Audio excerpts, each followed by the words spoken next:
Today is the 5th anniversary of the start of the bull market on Wall Street. Since the low point on March 9th, 2009, the S&P 500 is up 175%, or nearly. That means if you had $100,000 in an S&P index fund, your total return today would be nearly $309,000. For more, we're joined by Jack Otter, the editor of Barron's.com. Jack, the stock market has only had 5 bull runs this long. What went into this one? Well, first of all, just as what goes up must come down, it works the other way too. Generally, if the stock market in the U.S. loses more than half, you've probably got a bull market around the corner.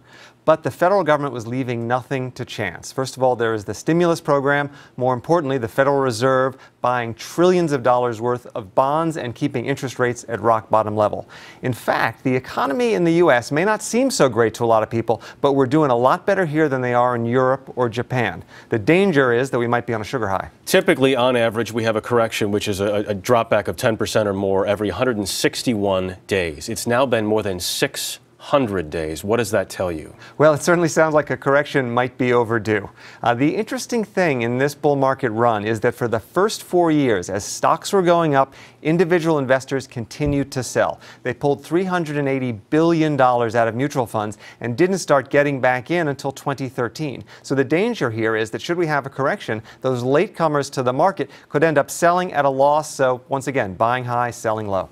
Nobody knows exactly what's going to happen next, but if history is any guide. Well, the danger is that people take the recent past and extrapolate that into the future. Instead, figure we're probably not going to have an uninterrupted 175% rise in the S&P 500. We probably will have more volatility. So don't get complacent. Don't think because things have been good, they'll keep on being good. Instead, follow Warren Buffett.